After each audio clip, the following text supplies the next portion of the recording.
listening to the Dynamic Women podcast. Each week, you'll be inspired by our global community of women. They'll share with you tools and stories to help you be dynamic in every area of life. Here's your host, award-winning coach, and the CEO and founder of Dynamic Women, Diane Rolston.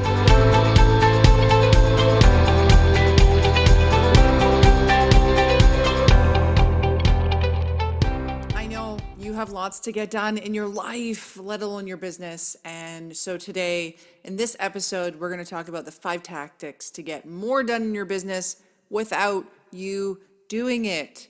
Hello everyone, I'm Diane Rolston, and I'm so excited to be able to take you through these different things because man, I know I'm busy. I got a couple of kids.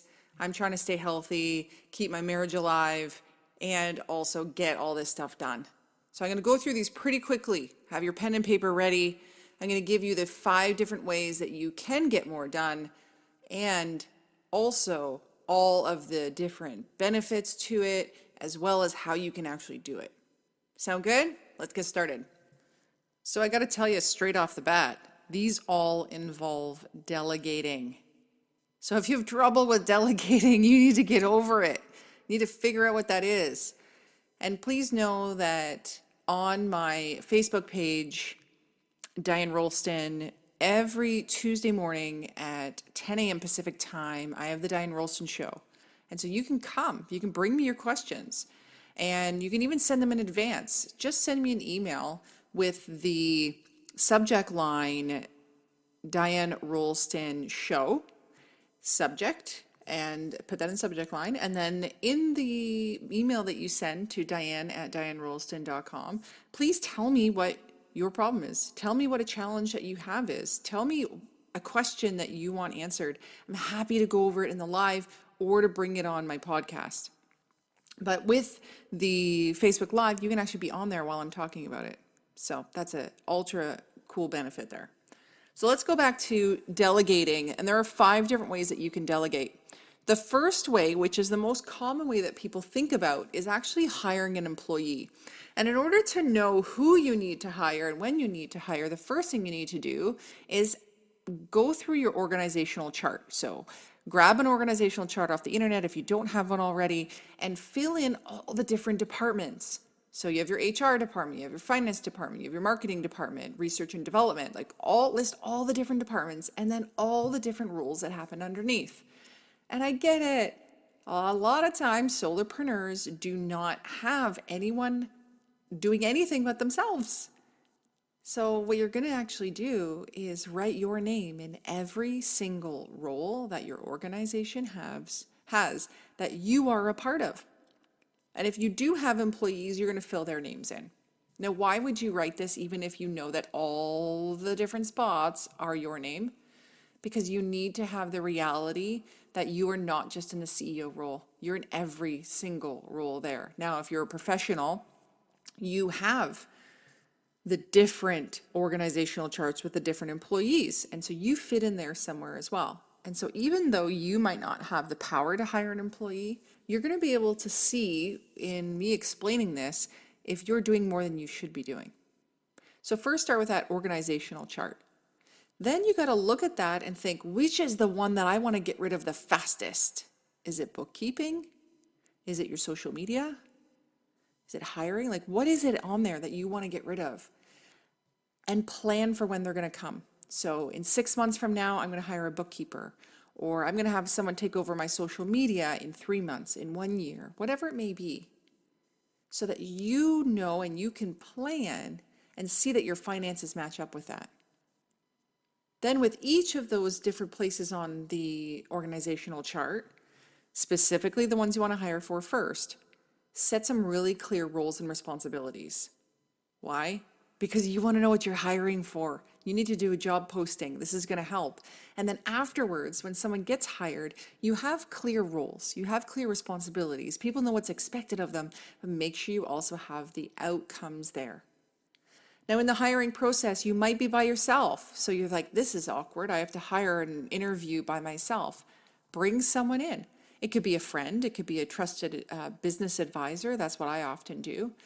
And have them come into the interview with you. What are the benefits of that? Well, while you're sitting there thinking up your next question, they can ask a question. Also, you have someone to kind of run things by. You're like, I don't know. Do you think that she has enough time to do this role? I don't know. Like, what do you think about these skills? You can talk with them after about it to bounce ideas off and see if it really is the best choice or not. Also, the really cool thing is if there's some awkward questions in there, like ones that could say, oh, well, Diane is a very creative person and she might have ideas that come, out of the blue and last minute that need to be implemented. Are you okay with working like that? With working on your feet, with being spontaneous? Can you do that? So that's maybe not something I want to ask, but it would be something that the other person can ask for me. It's also good to have them ask the question about the pay scale. So if you have this between this and this per hour, have them ask that question. And you've heard the hire slow and fire fast. So have that 3-month probationary period in there so that you can let them go if it's not a fit. I've actually cried in letting someone go, and they cried too because we loved each other dearly. It just wasn't the right fit for either of us. Another key tip when you're hiring an employee is train them for 1 hour and then have them do 3 hours of work. Otherwise, you're going to be either not hiring because you're like, I don't have time to train anybody, or when you do hire them and then you start training, you have no time to get your own work done. I've been totally guilty of this. And your business needs to keep making money and needs to keep moving forward so you can pay for this person. The other thing is having them on board should actually pay for themselves. So whether that means they're doing more the social media, the marketing and such, which brings in more clients, more customers, more cash.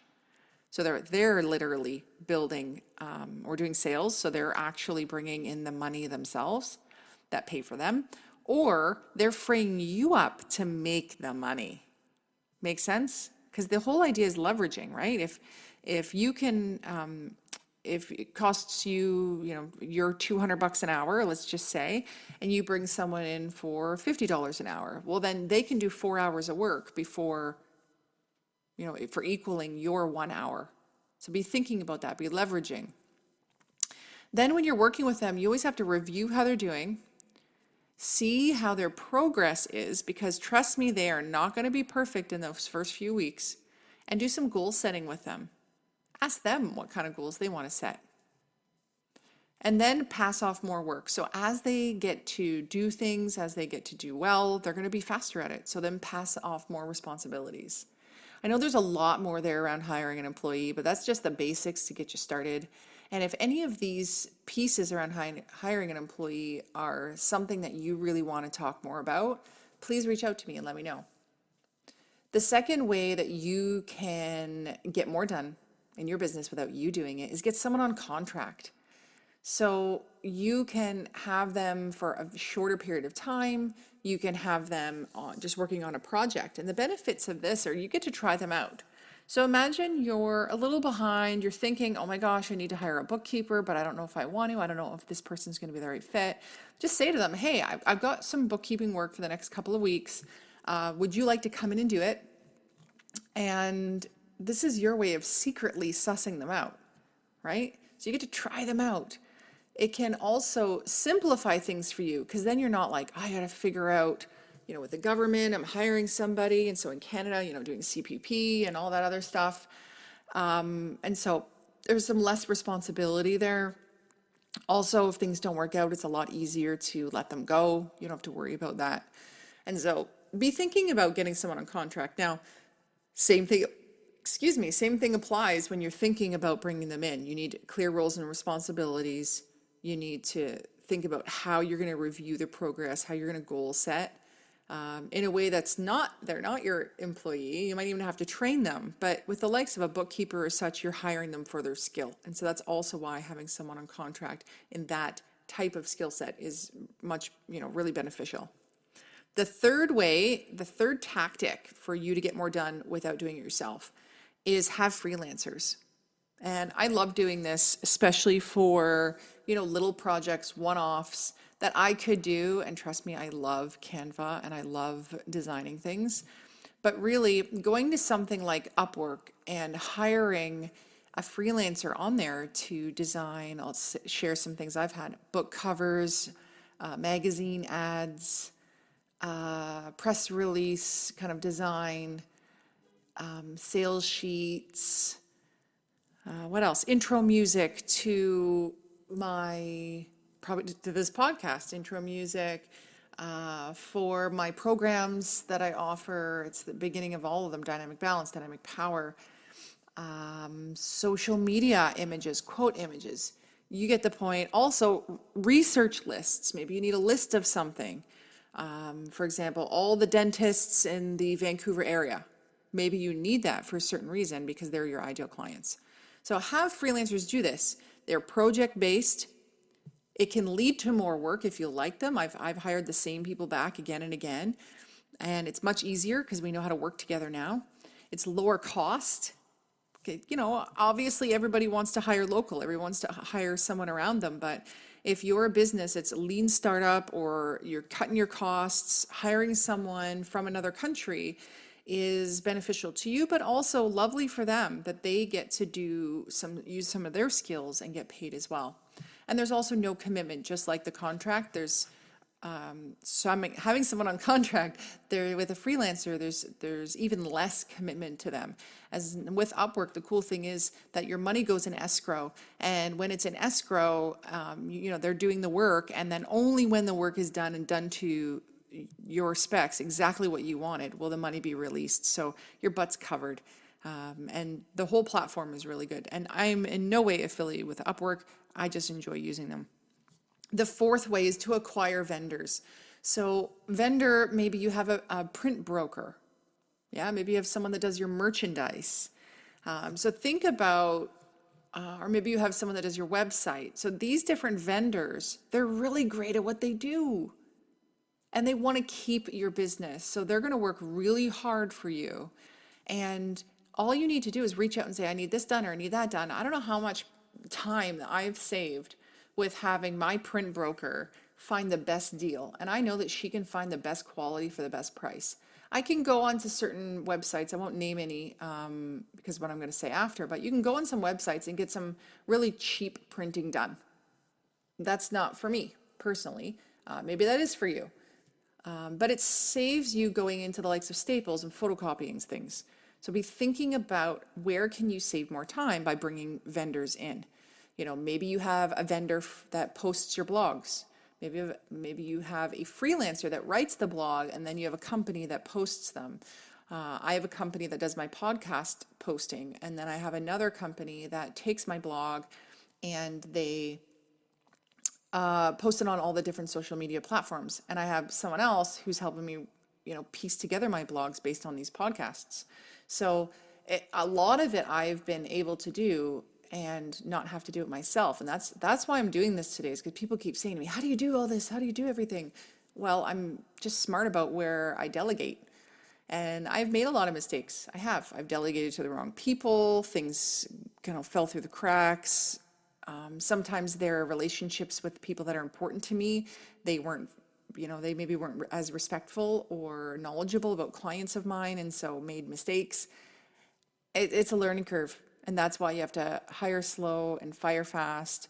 And having freelancers or vendors or people on contract is a really great way to build that trust, to test people out before you hire them full time. And the fifth way is to bring in an intern. And we know that interns are often lower cost. Some companies do no cost. They don't pay them at all because of the opportunity that they're offering them. But they are great because they're new and they're eager and they're willing to learn. And if you get the right one, they're willing to learn and new and eager. But they're lower cost because they're students, they're looking for that experience, and they're hoping eventually for maybe to be able to continue working with you, or at least to get a really great recommendation so that they can get employment somewhere else.